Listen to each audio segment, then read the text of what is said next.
Hello everyone, welcome to my YouTube channel. आप सभी का स्वागत है हमारे आज के इस वीडियो में। और फ्रेंड्स, इस वीडियो में हम लोग बात करेंगे एएलपी रिक्रूटमेंट 2024 के बारे में। देखो, आपको पता है कि एएलपी का अगर आप एग्ज़ाम देने जा रहे हैं तो एक सब्जेक्ट है बेसिक साइंस एंड इंजीनियरिंग, और काफ़ी लोग इस सब्जेक्ट को अंडर एस्टिमेट कर रहे हैं। लेकिन मैं आपको एक चीज़ बता दूं, अगर एएलपी में आपको सिलेक्शन लेना है तो इस सब्जेक्ट पे आपको सबसे ज़्यादा फोकस करना पड़ेगा, क्योंकि सीबीटी 2 का जो पार्ट ए है उसी के आधार पर आपका कट ऑफ बनेगा। और उसमें इस सब्जेक्ट का जो वेटेज है वो 40 नंबर का है। यानी कि अगर आप इसको ज़्यादा पढ़ते हैं और इसमें आप मैक्सिमम मार्क्स लेके आते हैं तो सिलेक्शन के चांसेस आपके बढ़ जाएंगे, क्योंकि सीबीटी 2 के पार्ट ए के आधार पर ही आपका कट ऑफ बनने वाला है। तो इस वीडियो में हम काफ़ी सारी चीज़ें कवर करेंगे। सबसे पहले तो हम लोग इसका डिटेल्ड सिलेबस देखेंगे। सिलेबस के साथ साथ मैं आपको मार्क्स का वेटेज भी बताऊंगा कि जो सिलेबस में टॉपिक्स हैं उसमें किस टॉपिक से कितने क्वेश्चन आपको एग्जाम में देखने को मिलते हैं। साथ ही हम लोग यहाँ पर बुक्स और यूट्यूब चैनल के बारे में भी बात करेंगे। देखो, सबसे पहले तो मैं एक चीज़ क्लियर कर दूं, ना तो मेरा कोई कोर्स है किसी भी सब्जेक्ट का, इसलिए मैं जो भी चीज़ें आपको बताऊंगा वो बिल्कुल यहाँ पे अपना एक्सपीरियंस है उसके आधार पर बताऊंगा और जेन्युइन चीज़ें बताऊंगा। ऐसा नहीं है कि किसी से पैसे लेके मैं उसको प्रमोट करूंगा। यहाँ पर मैं आपको 4 बुक्स के बारे में बताऊंगा और यूट्यूब चैनल के बारे में बताऊंगा, जहां से टू द पॉइंट आप इस सब्जेक्ट की तैयारी कर पाएंगे। और इसके लिए क्या बेस्ट स्ट्रैटेजी आपकी रहनी चाहिए वो भी हम इस वीडियो में डिस्कस करेंगे। तो देखो, एएलपी को अगर क्वालिफाई करना है तो यहाँ पे चीज़ें आपको समझनी होंगी। डिटेल में इस वीडियो को जरूर देखें बिना स्किप किए, और चैनल पर नए हो तो चैनल को अभी सब्सक्राइब करके बेल आइकन को भी प्रेस कर लीजिए। देखिए, अगर आप रेलवे के किसी भी एग्जाम की तैयारी कर रहे हैं तो आपको जीके जीएस की प्रिपरेशन करने के लिए एक बेस्ट बुक बताता हूं जो किरण पब्लिकेशन की तरफ से आती है। सबसे पहले तो आपको बता दूं, रेलवे में जो साइंस या फिर जो जीएस आती है वो एनसीईआरटी लेवल की पूछी जाती है। तो यहाँ पर एनसीईआरटी के नवीनतम पैटर्न पर यह आधारित है बुक किरण पब्लिकेशन की। वन लाइनर अप्रोच सामान्य ज्ञान, इसमें आपको इतिहास, भूगोल, संविधान, अर्थव्यवस्था, सामान्य विज्ञान, पर्यावरण, उसके अलावा कंप्यूटर ज्ञान, ये सारे टॉपिक्स आपको बहुत सिस्टमेटिक वे में देखने को मिल जाते हैं। और सबसे अच्छी बात क्या है इस बुक की कि ये वाली जो बुक है ये हिंदी और इंग्लिश दोनों लैंग्वेज में आती है। तो इंग्लिश वाले स्टूडेंट को भी कोई प्रॉब्लम नहीं आएगी। इसको परचेज करने का डायरेक्ट लिंक डिस्क्रिप्शन में है, बाकी आप नजदीकी बुक स्टोर से भी इसको ले सकते हैं। तो देखिए, बिल्कुल बेसिक से मैं आपको एक एक चीज़ें बताऊंगा। सबसे पहले तो मैं आपको बता दूं, यहाँ पर जो सीबीटी 2 होता है एएलपी का, उसके पार्ट ए का जो सिलेबस है, अभी तक जो सिलेबस था वो कुछ इस प्रकार था कि मैथमेटिक्स के 25 क्वेश्चन आते थे, रीजनिंग के 25 क्वेश्चन आते थे और 40 क्वेश्चन आपके बेसिक साइंस एंड इंजीनियरिंग से पूछे जाते थे। और उसके अलावा 10 नंबर की जनरल अवेयरनेस और करंट अफेयर आपसे पूछी जाती थी। 100 क्वेश्चन और 90 मिनट्स का समय मिलता था। लेकिन इस बार थोड़ा सा पैटर्न में बदलाव हुआ है, और इस बार जो ये जनरल अवेयरनेस और करंट अफेयर है इसको यहाँ पर सीबीटी 2 के पार्ट ए से हटा दिया गया है। तो यहाँ पर जो वेटेज है अब उसमें थोड़ा चेंजेस आपको देखने को मिल सकता है। हो सकता है कि जो मैथमेटिक्स है इसको 30 नंबर कर दें और रीजनिंग जो है उसको भी 30 नंबर कर दें, यानी कि 60 नंबर ये और 40 नंबर का बेसिक साइंस आ जाए। या फिर इसका उल्टा भी हो सकता है कि बेसिक साइंस को ही 50 नंबर का कर दें और ये दोनों सब्जेक्ट आपके 25-25 के ही रह जाएं। बाकी वो अपडेट रेलवे की तरफ से मिल जाएगा जल्दी ही, और उसमें आपको चीज़ें क्लियर हो जाएंगी। लेकिन यहाँ से हमें इतना तो पता लगता है कि यहाँ पर जो बेसिक साइंस एंड इंजीनियरिंग है ये कम से कम 40 का तो रहेगा ही। 40 में से ये 50 में भी जा सकता है जैसा मैंने आपको बताया, लेकिन कम से कम 40 का तो है ही। और आपको पता है कि जो ये आपका पार्ट ए का जो पेपर है इसी के आधार पर आपका कट ऑफ बनेगा, यानी कि इसी के मार्क्स के आधार पर ही आप साइको टेस्ट के लिए जाएंगे। ठीक है, जो ट्रेड टेस्ट है वो सिर्फ आपका क्वालिफाइंग होता है, मेन कट ऑफ आपका इसी के आधार पर बनेगा। तो यहां पर इस सब्जेक्ट को कवर करना और अच्छे से कवर करना बहुत जरूरी है। इसका सिलेबस बहुत ज्यादा डिफिकल्ट नहीं है। अगर आप ध्यान से सिलेबस को समझ लेंगे और सही जगह से अगर आप लोग पढ़ाई करेंगे तो डेफिनेटली आप इसको क्रैक कर जाएंगे।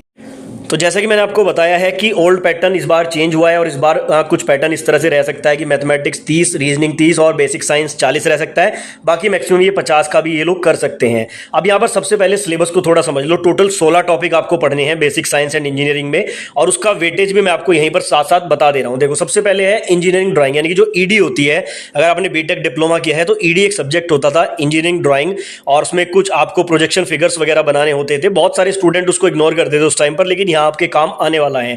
टोटल उस वाले सब्जेक्ट के 6 टॉपिक यहां पर निकलते हैं, जैसे ड्राइंग इंस्ट्रूमेंट भी एक दूसरा टॉपिक है, different type of lines, geometrical figures, projection and view और सिंबॉलिक रिप्रेजेंटेशन। ये 6 टॉपिक आप ऐसा समझ लो कि ईडी से ही जुड़े हुए हैं, और ये 6 टॉपिक से टोटल मिलाकर 5 से 6 क्वेश्चन आते हैं। अब सबसे पहली बात मैं आपको बता दूं, इसको बहुत ज्यादा डीप में पढ़ने की आपको आवश्यकता नहीं है। 2018 का जो पेपर था, बहुत सारे स्टूडेंट ने ईडी को बहुत डीप में पढ़ा, इसका कोई भी लाभ नहीं हुआ। आपको सिर्फ ये थोड़ा सा बेसिक पढ़ना है, क्योंकि जो क्वेश्चन आते हैं यहां पर इन 6 टॉपिक से वो बहुत ही बेसिक लेवल के क्वेश्चन आते हैं। ऐसा नहीं है कि बहुत डिटेल में आपको फिगर वगैरह बनाने को, ऐसा कुछ भी नहीं है, या कोई फिगर देके आपसे जो है प्रोजेक्शन व्यू वगैरह पूछेगा, ऐसा नहीं है। बेसिक क्वेश्चन ही यहां पर नॉर्मल पूछे जाते हैं, और लगभग 5 से 6 नंबर का वेटेज आपका इन 6 टॉपिक से रहता है। उसके बाद यहाँ पर अगला टॉपिक है यूनिट एंड मेजरमेंट। अब इसको आप लोग फिजिक्स में भी पढ़ेंगे, यहाँ पर भी आपको पढ़ना पड़ेगा, और लगभग 3 से 4 नंबर का वेटेज आपका इसी का रहता है। और साथ ही मैं आपको एक चीज फिर से बता दूं, मेरा कोई कोर्स नहीं है, मेरा कोई यहाँ पर बुक्स नहीं है जो मेरी खुद की पब्लिकेशन की हो, तो मैं जो भी चीज़ें आपको बता रहा हूँ बिल्कुल जेन्युइन और बहुत रिसर्च करने के बाद बता रहा हूँ, ठीक है। तो यहाँ पर आगे बात करें अगर हम लोग 8 टॉपिक की, मास, वेट एंड डेंसिटी, ये भी फिजिक्स का ही टॉपिक है। 3 से 5 नंबर का वेटेज यहाँ पर रहता है और यहाँ पर आपके न्यूमेरिकल भी पूछे जाते हैं। अब न्यूमेरिकल के बारे में मैं आपको बता दूं, बहुत डीप या बहुत कैलकुलेटिव न्यूमेरिकल आपसे नहीं पूछे जाएंगे, बेसिक कैलकुलेशन वाले न्यूमेरिकल ही आपसे पूछे जाएंगे। उसके बाद वर्क, पावर, एनर्जी, फिजिक्स का ही टॉपिक है। 3 से 4 नंबर का वेटेज यहाँ पर रहता है और यहाँ पर भी आपसे बेसिक न्यूमेरिकल पूछे जाएंगे। अब न्यूमेरिकल बिल्कुल ऐसा भी नहीं पूछा जाएगा कि डायरेक्ट आपको फॉर्मूले में वैल्यू रख के आंसर निकालना, थोड़ा सा कैलकुलेटिव रहेगा लेकिन बहुत ज्यादा डिफिकल्ट नहीं रहेगा।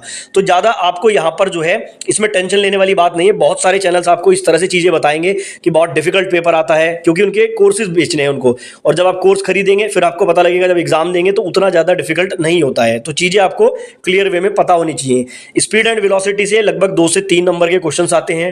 हीट एंड टेम्परेचर से 2 से 3 नंबर। बेसिक इलेक्ट्रिसिटी, ये इंपॉर्टेंट टॉपिक है, ये फिजिक्स में भी आपको पढ़ना है और यहाँ पर भी, और 3 से 4 नंबर का वेटेज यहाँ पर रहता है। साथ में न्यूमेरिकल्स भी आपके पूछे जाते हैं। अगला टॉपिक है लीवर एंड सिंपल मशीन, 2 से 3 नंबर का वेटेज इस टॉपिक से आपका रहता है। उसके बाद ऑक्यूपेशनल सेफ्टी एंड हेल्थ के 2 से 3 क्वेश्चन, एनवायरमेंटल एजुकेशन के 1 से 2 क्वेश्चन और आईटी लिटरेसी के लगभग 2 से 3 क्वेश्चन आपसे पूछे जाते हैं। तो ये बेसिकली पूरा सिलेबस है। साथ में मैंने आपको वेटेज भी बता दिया है, लेवल कैसा रहता है वो भी बता दिया है। ये प्रीवियस लेवल के आधार पर मैं आपको बता रहा हूँ, थोड़ा बहुत चेंजेस आपको देखने को मिल सकते हैं। बाकी जो चीज़ें मैंने एनालाइज की है, जो रिसर्च मैंने की है, उसके आधार पर मैंने आपको बता दिया है। तो यहाँ पर हमने सिलेबस देख लिया, वेटेज देख लिया। स्ट्रैटेजी की अगर मैं बात करूँ तो मैंने आपको बता दिया है, बहुत ज़्यादा डीप में या डिटेल में पढ़ने की आवश्यकता नहीं है। साथ ही मैं आपको बता दूँ, मल्टीपल जगह से पढ़ने की कोशिश बिल्कुल मत करना।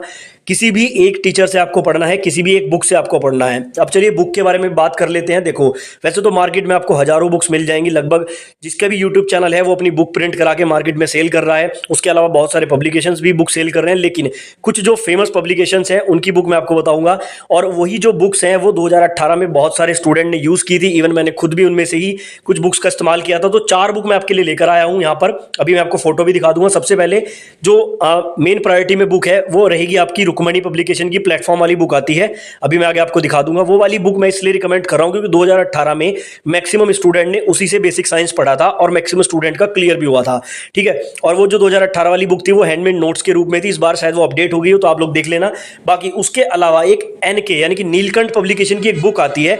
ये जो नीलकंठ पब्लिकेशन है, ठीक है, इन्होंने मुझे कोई पैसे नहीं दिए, लेकिन मैं आपको बता दूं, जो आईटीआई होती है, आईटीआई में इनकी बुक्स यूज होती है, ठीक है। तो जो आईटीआई का जो पैटर्न है, नीमी पैटर्न या डीजीटी पैटर्न के आधार पर इनकी बुक्स आती है। तो इनकी एक बुक आती है यहाँ पर, अभी आगे मैं आपको दिखाऊंगा बेसिक साइंस के लिए, वो वाली बुक भी आप यूज कर सकते हो।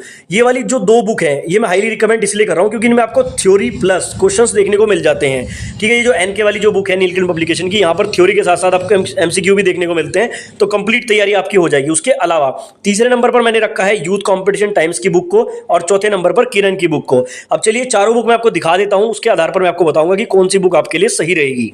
देखिए, जैसे कि मैंने आपको बताया, नंबर 1 पर जो है ये प्लेटफॉर्म वाली बुक आती है रुक्मणी पब्लिकेशन की। ये वाली बुक मैं हाईली रिकमेंड इसलिए कर रहा हूं बार बार क्योंकि ये 2018 में काफी स्टूडेंट ने इसी से तैयारी की थी और अच्छे मार्क्स लेकर आए थे। तो ये वाली बुक आप अपडेटेड वर्जन लेना, हो सकता है ये फोटो पुराना हो, जो भी इसका अपडेटेड वर्जन मार्केट में हो बिल्कुल लेटेस्ट वाला वही आपको लेना है और ये वाली बुक आपके लिए बहुत सफिशिएंट रहेगी। साथ ही मैं आपको बता दूं, एक स्टूडेंट को इनमें से कोई भी एक ही बुक लेनी है, ऐसा नहीं है कि आप सारी बुक्स लें, एक ही बुक आपके लिए सफिशिएंट रहेगी। दूसरी मैं आपको यहाँ पर नीलकंठ पब्लिकेशन वाली दिखा देता हूं एक बार। ये वाली है आपकी नीलकंठ पब्लिकेशन की, CBT 2 के लिए loco pilot, basic science and engineering theory के साथ साथ आपको एमसीक्यू क्वेश्चन भी मिलते हैं। डीजीटी पैटर्न के आधार पर पूरा सिलेबस इन्होंने कवर किया है। तो ये वाली बुक अगर आपको मार्केट में मिल जाती है, नीलकंठ पब्लिकेशन के नाम से आती है ये, और ये वाली बुक की भी अगर बात करें तो अच्छी यहाँ पर जो है कंटेंट आपको देखने को मिल जाएगा, तो इसको भी आप लोग यूज कर सकते हैं। उसके अलावा किरण पब्लिकेशन की बुक आती है बेसिक साइंस एंड इंजीनियरिंग की, ये वाली बुक भी आप लोग कंसीडर कर सकते हैं क्योंकि किरण पब्लिकेशन की रेलवे की बुक सारी लगभग अच्छी हैं, तो ये वाली बुक भी आप लोग ले सकते हैं। उसके अलावा यहाँ पर यूथ कॉम्पिटिशन टाइम्स की भी ये बेसिक साइंस वाली बुक आती है। इसमें क्वेश्चंस के लिए आप इसको यूज कर सकते हैं, क्वेश्चंस वगैरह इसमें आपको बहुत अच्छे से देखने को मिल जाएंगे। 7800 से ज्यादा वन लाइनर भी यहाँ पर दिए गए हैं, ठीक है। तो ये वाली बुक भी आप लोग कंसीडर कर सकते हैं। तो मैंने सिर्फ आपको 4 बुक बताई हैं, इन 4 में से कोई भी बुक जो आपको सही लगे अपने अकॉर्डिंग देख के आप वो ले सकते हैं। बाकी जो प्लेटफॉर्म वाली बुक है ये मेरे अकॉर्डिंग तो बिल्कुल बेस्ट रहेगी अगर आप बेसिक साइंस की तैयारी करना चाहते हैं। अब उसके बाद बात करते हैं यूट्यूब चैनल की, किस चैनल से आप लोग पढ़ सकते हैं। देखो, यूट्यूब के बारे में मैं आपको बताऊं, यूट्यूब पर हर किसी ने कोर्सेज लॉन्च कर दिए हैं, बेसिक साइंस के भी लगभग सभी चैनल्स पर कोर्सेज चल रहे हैं। लेकिन आपको क्या करना है, सबसे सबसे पहले आपको बुक लानी है। बुक लाने के बाद आपको क्या करना है, उस बुक के कंटेंट को देखना है। अगर आपको किसी टॉपिक में ऐसा लगता है कि ये टॉपिक मुझे बिल्कुल समझ नहीं आ रहा है, तो वो पर्टिकुलर टॉपिक आपको यूट्यूब पे सर्च करना है। 4 से 5 वीडियो आपको देखनी है। जिस वीडियो में आपको लगे कि बेहतर कंटेंट दिया जा रहा है, वो वीडियो से आप उस टॉपिक के नोट्स बना के उसको कवर कीजिए। कोई स्पेशल चैनल मैं इसलिए आपको नहीं बता रहा हूं क्योंकि लगभग सभी टीचर्स पढ़ा रहे हैं और यहाँ पर जो बच्चे हैं उनका कोई ना कोई फेवरेट टीचर है। अगर मैं किसी एक टीचर के बारे में यहाँ पे बोल दूंगा तो बहुत सारे स्टूडेंट जो है यहाँ पर क्रिटिसाइज भी करेंगे कि आप उसको प्रमोट कर रहे हो। इसलिए मैं कोई पर्टिकुलर चैनल आपको नहीं बता रहा हूं, लेकिन मैं आपको तरीका बता रहा हूं कि आप बुक से पढ़ना स्टार्ट करें, ज्यादा चैनल्स के चक्कर में ना पड़े। जिस टॉपिक में आप फंसे उस टॉपिक को सर्च करें, 4 से 5 वीडियो देखें। जो वीडियो आपको लगे कि इसमें बहुत सही से बताया गया है, उस वीडियो से उसके नोट्स बनाएं और यहीं से आपकी बेहतर प्रिपरेशन हो जाएगी। सबसे बढ़िया स्ट्रैटेजी है जिसमें आपको ज्यादा टाइम वेस्ट भी नहीं करना पड़ता। ठीक है, तो सारी चीजें लगभग मैंने इस वीडियो में बताने की कोशिश करी है। थोड़ा सा वीडियो लंबा हो गया है, लेकिन इन्फॉर्मेशन आपको मैंने सारी बिल्कुल सही दी है। और फिर से आपको बताना चाहूंगा, मैंने किसी से पैसे नहीं लिए हैं, ना ही कोई मेरा कोर्स है जो मैं अपना लॉन्च करने वाला हूं या मैं पढ़ा रहा हूं। इसलिए मैं सारी चीजें आपको बिल्कुल न्यूट्रल वे में बता रहा हूं। वीडियो पसंद आया तो वीडियो को लाइक करके चैनल को सब्सक्राइब करना ना भूलें।